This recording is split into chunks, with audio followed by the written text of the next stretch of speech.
Namaskar. A warm welcome to World News and Indian Perspective on All India Radio. This is Abhineet Shukla and with me is Renuka, bringing glimpses of the major developments of the day from across the globe. Over the next half an hour, we shall bring you the latest from the world of politics, economy, sports, entertainment and more. The headlines. Foreign ministers of India and Japan agreed to elevate the Japan-India Special Strategic and Global Partnership to greater heights over a telephonic conversation. UN Secretary General Antonio Guterres warns that Afghans are on the verge of death as he appeals for contributions to the $5 billion humanitarian aid. US Supreme Court strikes down Biden administration's vaccine mandate for large enterprises. India's Health Ministry appeals to everyone to get vaccinated, saying fully vaccinated persons have a lesser chance of hospitalization and getting severe infection. Budget session of Parliament to commence on the 31st of January. India's exports grew by 25% in December 2021 to $57.87 billion. Prime Minister Narendra Modi to interact with startups on Saturday via video conferencing. Over 7.5 million people participate in the Surya Namaskar to celebrate Makar Sankranti, Bihu and Pongal around the world. Tennis world number 1 Novak Djokovic stares at potential deportation after Australian government revokes his visa for a second time. And in cricket, South Africa beat India by 7 wickets in Cape Town Test to win 3-match Test series 2-1.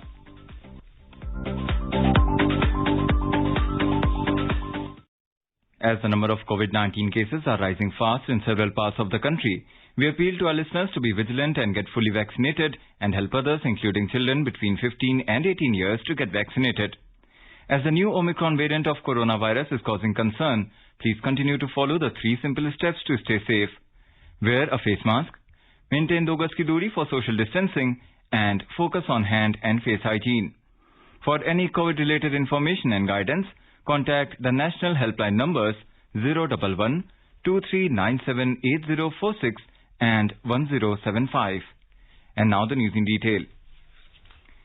India's External Affairs Minister Dr. S. Jaishankar has spoken to Japan's Foreign Minister Hayashi Yoshimasa on Friday. They discussed the COVID situation, travel facilitation, bilateral projects, Quad, Myanmar and North Korea. In a tweet, Dr. Jaishankar said that he looks forward to celebrating the 70th anniversary of India and Japan's diplomatic relations in a befitting manner. The Japanese Foreign Ministry in a statement said that the 2 ministers agreed to elevate the Japan-India Special Strategic and Global Partnership to greater heights by achieving concrete outcomes in wide-ranging areas such as political and security issues, economy and people-to-people exchanges. The statement said that the 2 leaders discussed the possibility of high-level exchanges, including Prime Minister Kishida's visit to India, 2+2 Foreign and Defence Ministerial meeting, and Foreign Ministers' strategic dialogue. In this context, the 2 ministers shared the view to enhance cooperation in such fields as digital, cyber, defence equipment and technology and enhancement of connectivity in India's northeastern region and confirmed to steadily advance the construction of the Mumbai-Ahmedabad high-speed rail, which is the Japan-India flagship project. The 2 ministers also discussed the situation of North Korea and the recent missile launches and confirmed that they would continue to closely coordinate on the response to North Korea, including the abductions issue.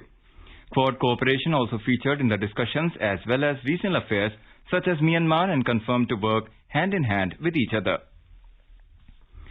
The United Nations Secretary General Antonio Guterres urged the international community to fund the UN's $5 billion humanitarian appeal. Saying that millions of Afghans are on the verge of death, Mr. Guterres on Thursday called for the urgent release of Afghanistan's frozen assets to jumpstart its banking system to avert economic and social collapse. The UN says 8.7 million Afghans are on the brink of starvation, and Guterres said it is critical to rapidly inject liquidity into the Afghan economy. Freezing temperatures and frozen assets are a lethal combination for the people of Afghanistan. Rules and conditions that prevent money from being used to save lives and the economy must be suspended in this emergency situation. International funding should be allowed to pay the salaries of public sector workers and to help Afghan institutions deliver healthcare, education and other vital services. In another report, the Taliban have instructed every aid-providing NGO that the aid distribution should be done in coordination with Taliban. Sources say that Afghan civilians are saying that there is no transparency in humanitarian aid distribution by Taliban. As per reports, Taliban distributed humanitarian aid in the Pashtun-populated province of Nangarhar 35 times since August, but only 2 times in the Hazara-populated provinces of Bamyan and Daikondi. 90% of the assistance has been given to Taliban fighters. Meanwhile, Malawi Mahdi, the only Hazara ethnic in Taliban group who serves as Taliban intelligence head for Bamyan province, says that the school gates should not be shut for girls. Malawi Mahdi, who was speaking at the Fatima Girls' School in Balkhab of Sarepul province, said that girls should be banned from school. Nigeria has lifted its ban on Twitter 7 months after clamping down on the microblogging site. Nigeria's government suspended Twitter last June after the company deleted a tweet by President Muhammadu Buhari about punishing regional secessionists. Authorities accused the social media firm of siding with the secessionists. The government on Wednesday said it was reversing the ban after Twitter agreed to conditions including opening a local office in Nigeria. The move last year by Nigeria's government sparked international outcry over freedom of speech. India's health ministry has said that a fully vaccinated person has a lesser chance to get infected with COVID-19, including the Omicron variant. In an exclusive interview to AIR News, Joint Secretary in Health Ministry Lava Agarwal said, evidence clearly indicates that fully vaccinated person has also a lesser chance of hospitalization and getting severe infection. It is vaccine, along with the social vaccine, the use of masks, physical distancing. It is this vaccine which is going to be our biggest support. The evidence clearly indicates that if you are fully vaccinated, you have much lesser chances of getting infected, including even Omicron. Evidence also clearly indicates that if you are fully vaccinated, your chances of hospitalization are much lesser, and you do not get severe infection. So I would really submit to everyone that it is critical that as and when the vaccines are made available and you are eligible, kindly get yourself fully vaccinated. Mr. Agarwal said the government is taking all the necessary steps to expand the coverage of COVID-19 vaccination. He lauded the efforts of health workers, including ASHA workers, who have made tremendous efforts to provide the vaccine doses to the eligible beneficiaries in the far-flung areas. He urged the people to come forward for the vaccination. The Supreme Court of the U.S. has struck down the Biden administration's emergency standard to promote vaccination of employees in large businesses. The Apex Court ruled on Thursday that the measures exceed the authority granted to the executive by Congress. The requirements mandated that large businesses have their employees vaccinated or put in place testing requirements in their facilities. Thursday's decision means that it is now up to states and individual employers to ensure that their businesses will be safe for consumers during the pandemic. U.S. President Joe Biden, in a statement, expressed disappointment at the Apex Court's decision to block the vaccine mandate. However, he appreciated the Supreme Court for its decision to uphold the requirement for healthcare workers will save lives. South Korea will become the first country in Asia to start treating COVID patients with Pfizer's antiviral medication, Paxlovid. According to reports, pills enough for 21,000 arrived in South Korea on Thursday. The medication helps to reduce the risk of severe illness in high-risk patients. South Korea on Friday said will extend tougher social distancing rules for 3 more weeks amid concerns around the spread of the Omicron variant of the coronavirus, officials said on Friday. France has announced that it is easing some of its strict travel restrictions on visitors from the UK. French Prime Minister Jean Castex on Thursday said that fully vaccinated British travellers who also have a COVID negative test will be allowed to enter France without having to self-isolate for 48 hours. Such travellers will also no longer have to provide a valid reason for travel. The rules change went into effect on Friday. The Tri-Services Court of Inquiry into the Mi-17 V5 chopper accident on December the 8th has submitted its preliminary findings. The accident took lives of 14 people, including CDS Bipin Rawat. The inquiry team analyzed the flight data recorder and cockpit voice recorder, besides questioning all available witnesses to determine the most probable cause of the accident. The Court of Inquiry has ruled out mechanical failure, sabotage or negligence as a cause of the accident. The accident was a result of entry into clouds due to an unexpected change in weather conditions in the valley. This led to special disorientation of the pilot, resulting in controlled flight into terrain. Based on its findings, the Court of Inquiry has made certain recommendations which are being reviewed. India's Railways Minister Ashwini Vaishnaw said a preliminary inquiry into the Bikaner-Guwahati train mishap showed that there might be a glitch in the locomotive equipment. Detailed investigation is on to look into the issue. At least 9 passengers died and 55 injured when 12 coaches of the Assam-bound train got derailed near Domahani in West Bengal last evening. The minister who visited the mishap site said the Commission of Railway Safety is conducting an inquiry to find the root cause behind the accident. He added the Ministry of Railways has paid all the ex gratia amount payments in the shortest possible time to the next of the kin of those who lost their lives in the train accident as well as to those injured. Mr. Vaishnaw informed Prime Minister Narendra Modi is monitoring the situation. Guwahati-Bikaner Express train derailed on Thursday near New Domahani railway station in West Bengal. In today's Hotspot section, we bring you a commentary on India's growth outlook returning to pre-COVID levels.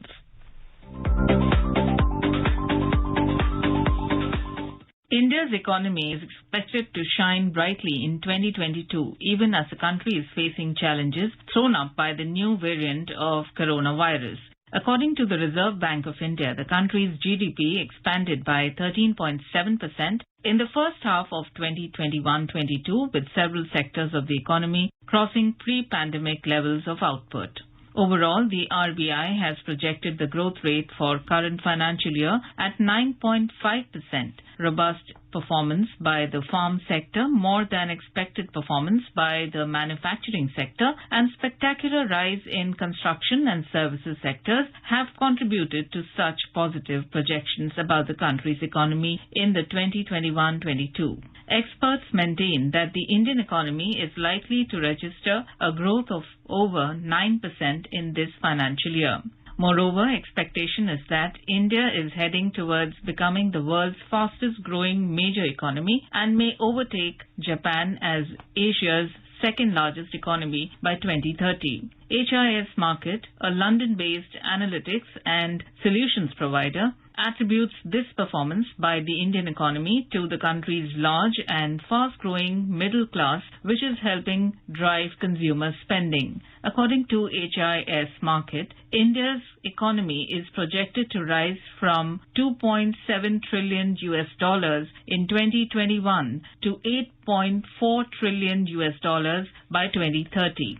The London-based analytics and solutions provider further said that by 2030, the Indian economy would also be larger in size than large Western European economies like Germany, France, and the UK. Undoubtedly, Indian economy is on the rise even while facing the worst crisis triggered by the COVID-19 pandemic. World Bank's Global Economic Prospects report, released recently, also has spoken highly of India's growth story. It said that India's annual growth will likely be around 8.3% in 2021-22 and 8.7% in 2022-23. Rapid vaccination drive and series of reforms launched under Atmanirbhar initiatives are seen as key factors behind such positive forecasting. In fact, growth in services and manufacturing activities picked up with relative rise in the pace of vaccination in the country. Currently, the vaccination has crossed 154 crore, 1.54 billion. With more vaccinations,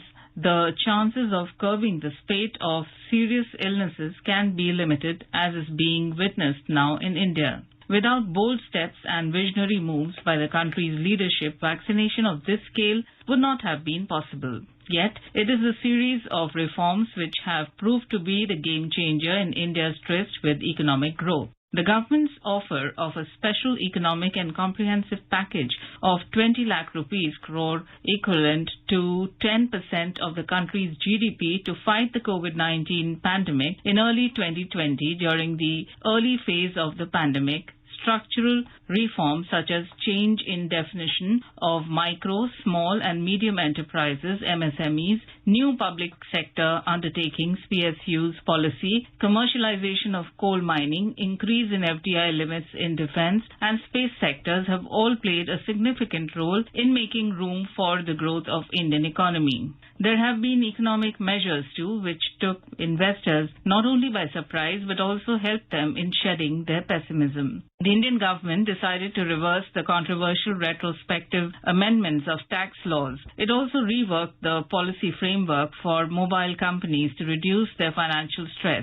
These measures have helped the country in luring investments and setting the tone for creating a healthier market ecosystem. The results are there to see. The World Bank has sharply cut its forecast for the U.S. growth from 5.6% in 2021 to 3.7% in 2022, and for China from 8% to 2021 to 5.1% in 2022. However, in India's case, the World Bank is bullish. Invariably, with India's banking, agriculture, manufacturing, industrial and real estate sectors expected to do well in 2022, the country is looking forward to encouraging economic outcomes in the current financial year. At the same time, India remains committed to beating the virus and attaining double-digit growth for her overall progress and prosperity.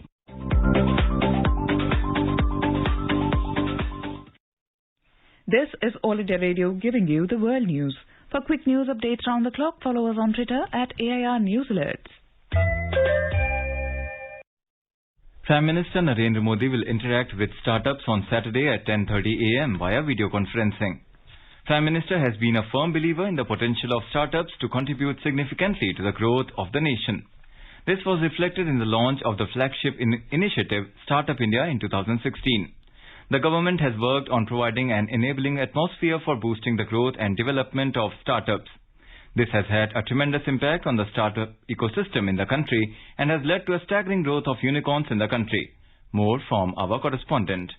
Startups from various sectors such as agriculture, health, enterprise systems, space, industry 4.0, security, fintech and environment will be part of this interaction. Over 150 startups have been divided into 6 working groups based on themes. These include growing from roots, nudging the DNA from local to global, technology of future, building champions in manufacturing and sustainable development. Each group will make a presentation before the Prime Minister during the interaction. The aim of the interaction is to understand how startups can contribute to the national needs by driving innovation in the country. A week-long event celebrating innovation ecosystem is currently underway from 10th of this month. The event is being hosted by the Department for Promotion of Industry and Internal Trade, Ministry of Commerce and Industry as part of Azadi Ka Amrit Mahotsav. The event marks the 6th anniversary of the launch of the Startup India initiative. Anand Kumar, AIR News, Delhi. Startups from various sectors such as agriculture, health, enterprise systems, space, industry 4.0, security, fintech and environment will be part of this interaction. Over 150 startups have been divided into 6 working groups based on themes. These include growing from roots, nudging the DNA, from local to global, technology of future, building champions in manufacturing and sustainable development. Each group will make a presentation before the Prime Minister during the interaction.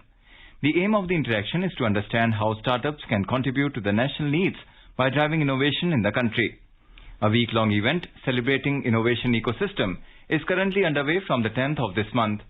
The event is being hosted by the Department for Promotion of Industry and Internal Trade, Ministry of Commerce and Industry as part of Azadi Ka Amrit Mahotsav. The event marks the 6th anniversary of the launch of the Startup India initiative.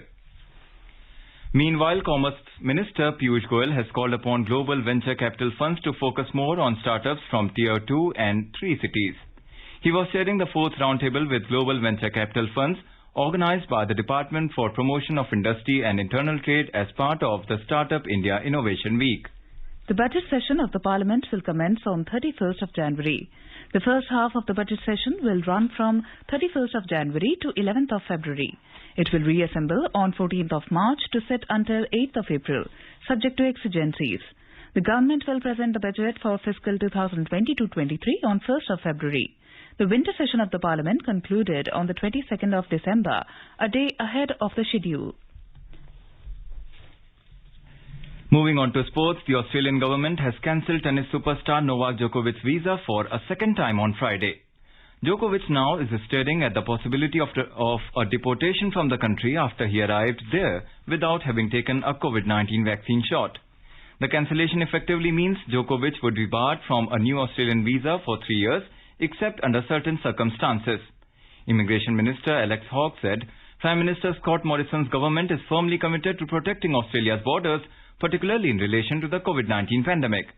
The visa decision put the Serbian world number 1 stream of a 10th Australian Open title and a record 21st Grand Slam in pedal.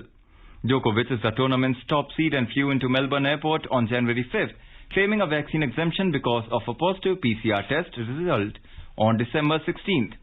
However, the Australian government revoked that exemption, and the ensuing legal battle saw Djokovic winning the case and getting the revocation annulled. Australia's immigration minister then exercised his discretionary power on Friday to go ahead with the cancellation of his visa for a second time. In cricket, South Africa defeated India in the third and final test of the series at the Newlands in Cape Town on Friday to seal the series 2-1. The host is a 212-run target with 7 wickets to spare as Keegan Peterson top scored with 82 for the side and was ably supported by Rassie van der Dussen, Captain Dean Elgar and Temba Bavuma. India's Ayush Ministry organized the Surya Namaskar for Vitality event on Friday under the Azadi Ka Amrit Mahotsav celebrations. The ministry said that more than 75 lakh people from all over the world, including India, performed Surya Namaskar together to keep the body and mind healthy and keep themselves safe during the COVID pandemic. On the occasion, Mr. Sonowal said that through Surya Namaskar is performed to improve the physical and mental well-being of people. India's overall exports during April-December 2021 jumped by more than 36% over same period in the year 2020 to $479.07 billion. The overall imports grew 57.33% to $547.12 billion during the same period.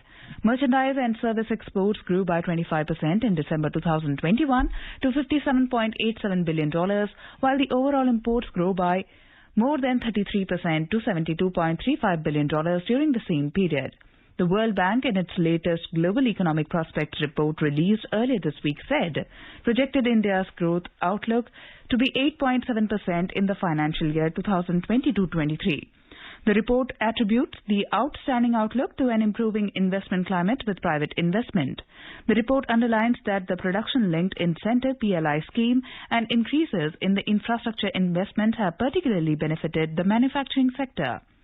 The report added that the growth outlook will also be supported by ongoing structural reforms, a better-than-expected financial sector recovery, and measures to resolve financial sector challenges despite ongoing risks. Now let us take a look at the major developments around the world as reported in the foreign press. Nikkei reported that China's former ambassador to the US, Cui Tiankai, has warned about China's current diplomatic strategy towards the US. At a prestigious symposium organized last month by a think tank under China's foreign ministry, he indicated that China has locked itself in a war of attrition with the US without making careful preparations driven by emotion. Radio Free Asia reported an interview with U.S. Special Coordinator for Tibetan Issues Uzra Zia, who said U.S. is deeply concerned by China's human rights abuses in Tibet.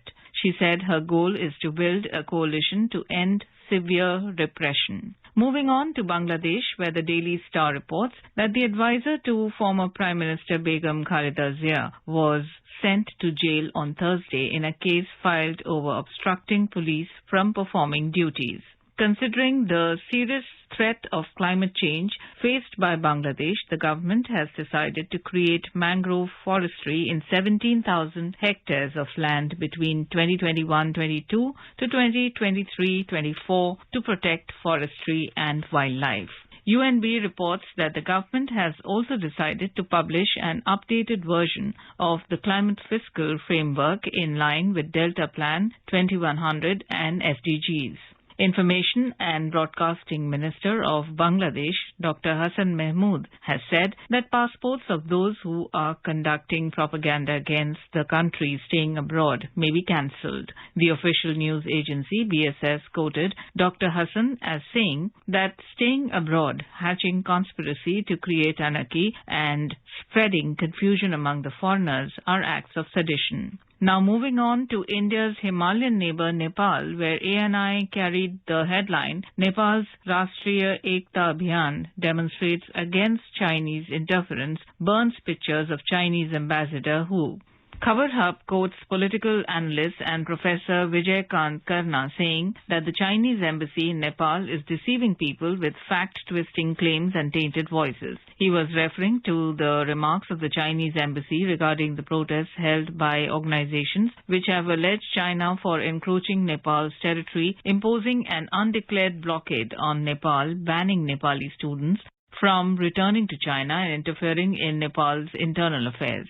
Kathmandu Post reports that according to experts, both Omicron and Delta variants are fueling the COVID surge in Nepal. Republica carried the headline, 3 Nepali Siblings Summit, Mount Vinson Highest Point in Antarctica. And in news from India's troubled western neighbor, Afghanistan, ANI carried the headline, Afghanistan reaffirms its stand on the Durand Line to Pakistan. In its reports, the news agency said that Afghanistan's newly appointed ambassador to Pakistan, Sardar Ahmad Khan Shikib, reaffirmed Kabul's stance on the Durand Line. The report also cites TOLO News and says that tensions between the two neighbors have been on the rise recently over the fencing of the Durand Line.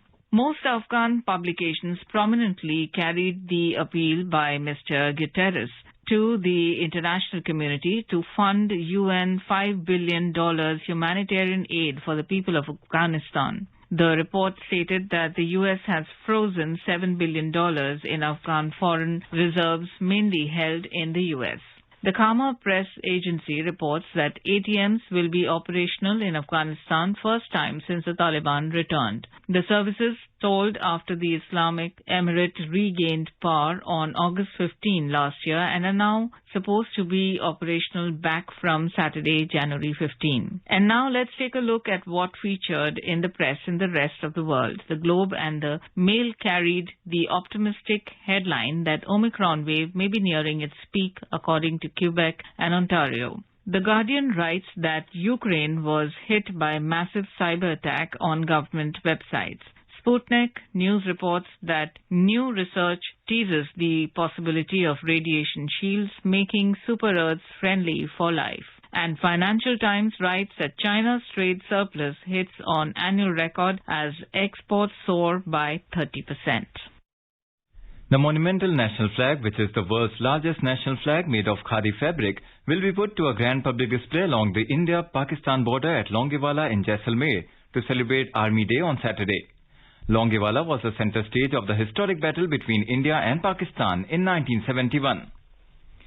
Meanwhile, bilateral trade between India and China crossed $125 billion in 2021 despite a protracted border standoff. Chinese customs data showed on Friday that the two-way trade between India and China in 2021 went up 43.3% from 2020 when bilateral trade was worth $87.6 billion.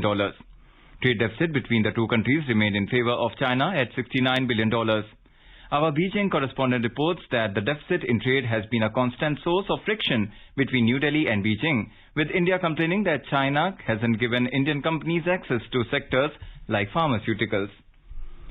A quick look at the headlines once again.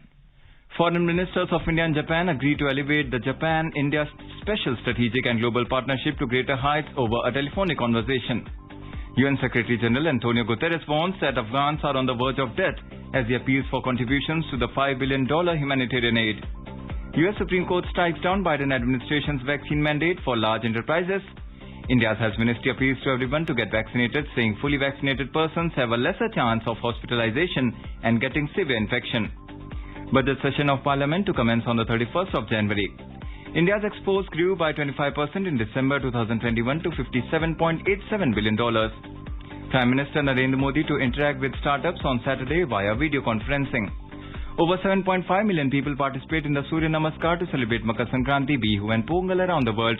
Tennis world number 1 Novak Djokovic stares at potential deportation after Australian government revokes his visa for a second time. And in cricket, South Africa beat India by 7 wickets in Cape Town Test to win 3-match Test series 2-1. And now before we end, let us listen to Mahatma Gandhi's favourite bhajan Vaishnav Jan by artists from Nauru.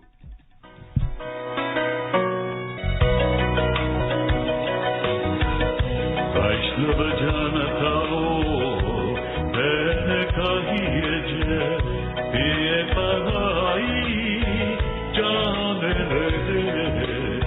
Vaishnav And with that, we end this bulletin. We will be back tomorrow at the same time with the next edition of World News.